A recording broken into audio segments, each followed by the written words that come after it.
আজকে আমরা নবীজি পাইলাম, আজকে আমরা রাসূল পাইলাম, কিন্তু ওই নবীজির আমরা কদর করতে জানি না। নবীজিকে আমরা সঠিকভাবে ভালোবাসতে পারি না। যেই নবীজির জন্য আকাশমণ্ডল পৃথিবীমণ্ডল সব কিছু নবীর জন্য পাগল পারা ছিল। সেই রবিউল আউয়াল মাস শুরু হয়ে গেছে। নবীজি আমাদের জন্য কত রহমত ছিলেন। নবীজি সাল্লাল্লাহু আলাইহি ওয়াসাল্লামের জন্মের আগ থেকেই নবীজির বরকতপূর্ণ অলৌকিক ঘটনাগুলি আল্লাহ পৃথিবীবাসীর জন্য সাক্ষী করিয়া দিলেন। বলেন সুবহানাল্লাহ। নবীজি জন্মের আগে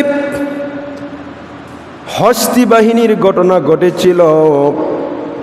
নবীজি সাল্লাল্লাহু আলাইহি ওয়াসাল্লাম যখন মা আমিনার গর্ভের মধ্যে আসেন,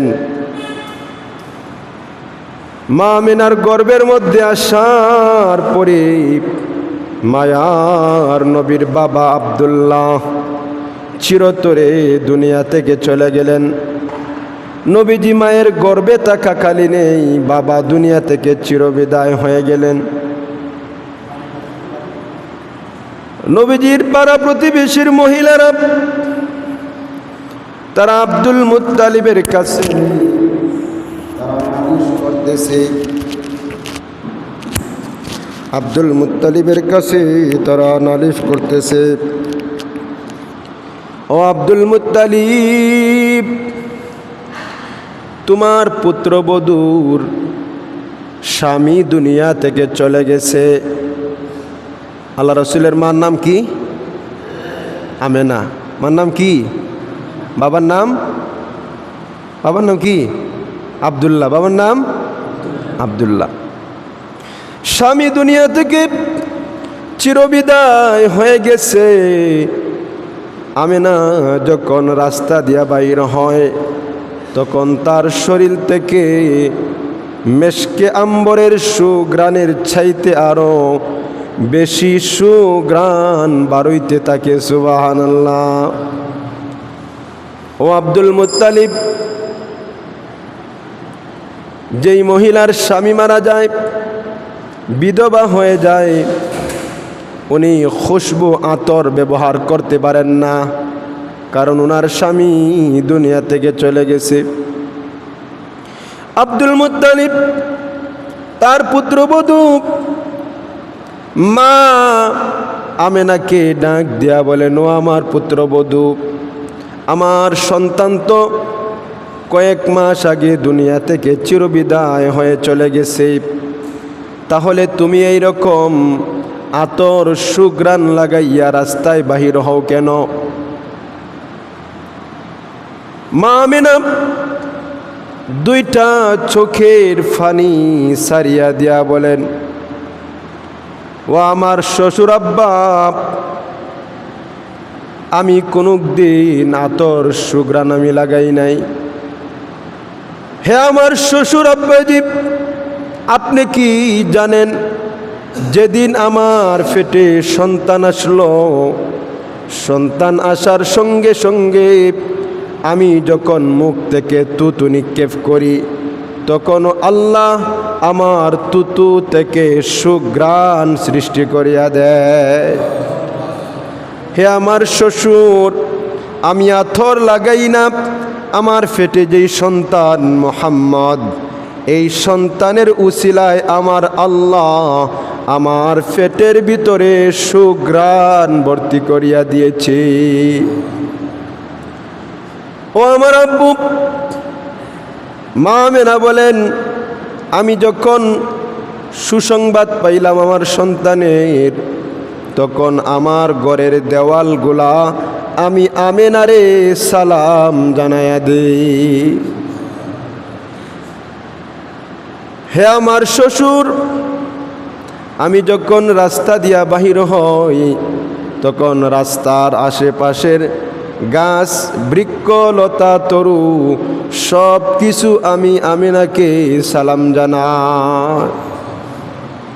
সেটা আমার কৃতিত্ব নয়, আমাকে সালাম দেয়, সেটা আমার কৃতিত্ব নয়, সেটা হলো দয়াল নবী মুহাম্মদুর রাসূলুল্লাহ সাল্লাল্লাহু আলাইহি ওয়াসাল্লামের উসিলায়। সুবহানাল্লাহ।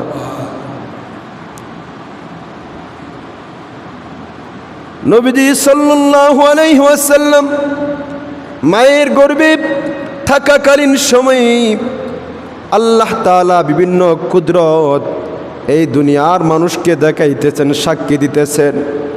এই মানুষ কোনো সাধারণ মানুষ নয়। আল্লাহ তাআলা বলেন, ওয়ামা আরসালনাকা ইল্লা রাহমাতাল লিল আলামিন। বলেন আল্লাহু আকবার। ও দুনিয়ার মানুষেরা, আমি নবী মুহাম্মদকে এই পৃথিবীবাসীর জন্য রাহমাতুল লিল আলামিনের সার্টিফিকেট দিয়া সৃষ্টি করিলাম।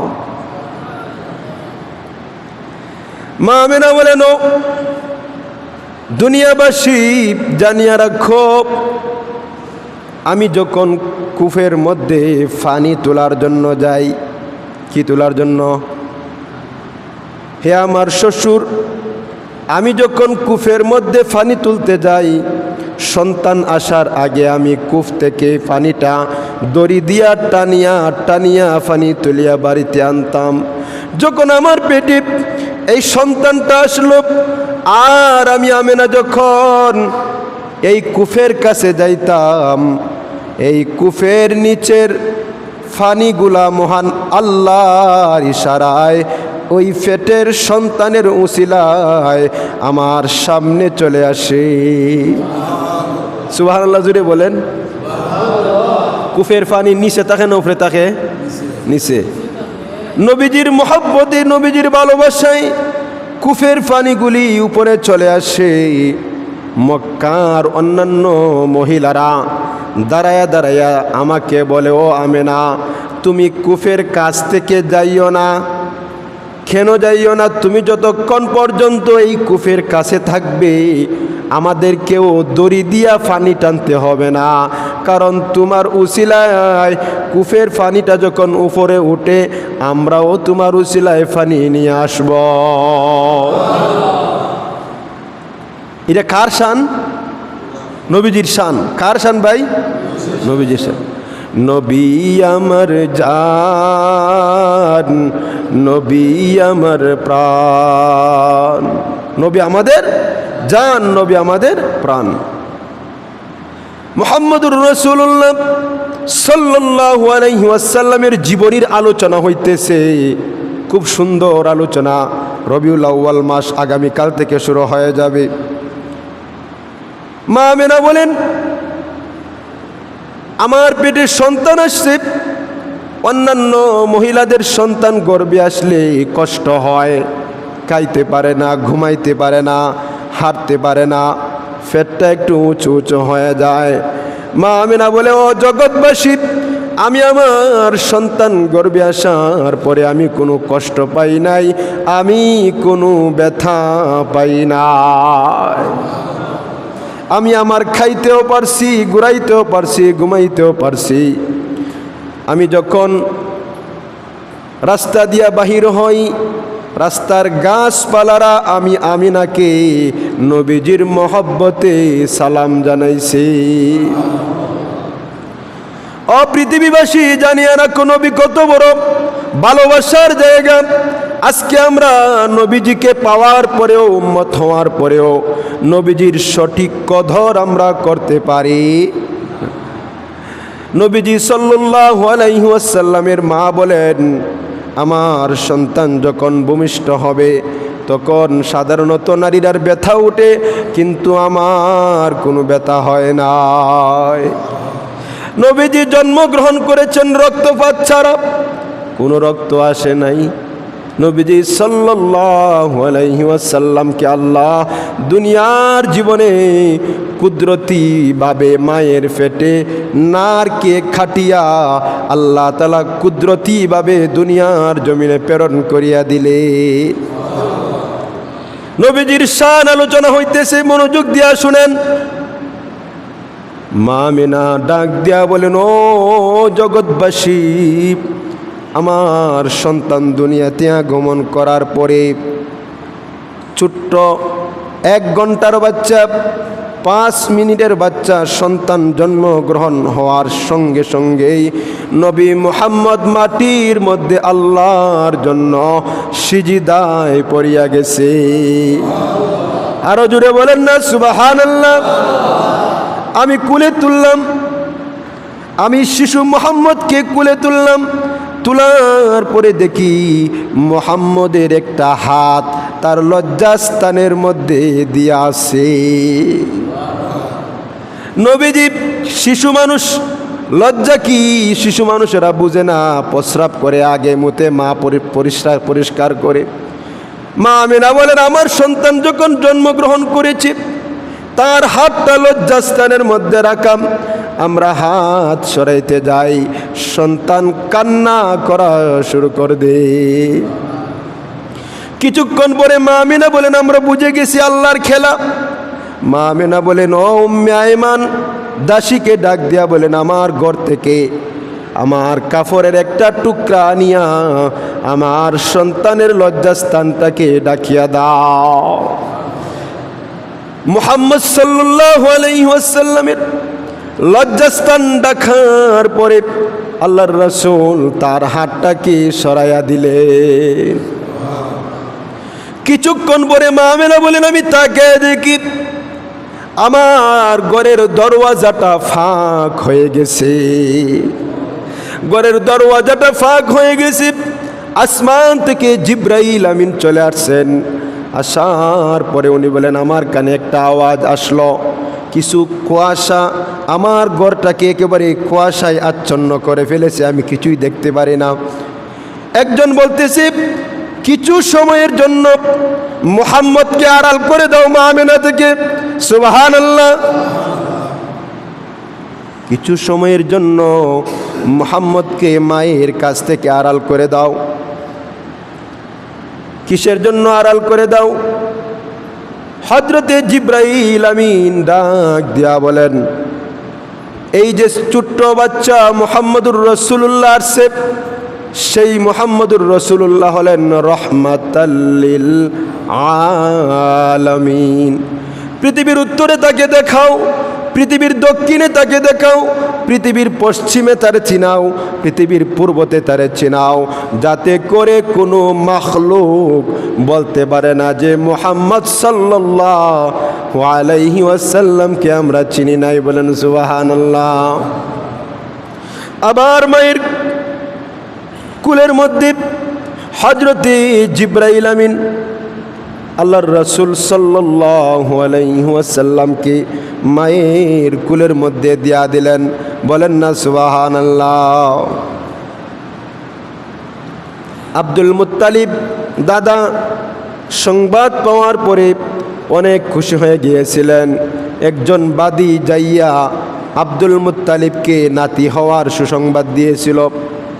সুসংবাদ পাওয়ার পরে আব্দুল মুত্তালিব বলে, তুমি যেহেতু আমার নাতির সুসংবাদ দিয়েছ, এই জন্য আমার নাতির সুসংবাদের জন্য আমি তোমাকে বাদী থেকে পরিপূর্ণ মুক্ত করে দিলাম।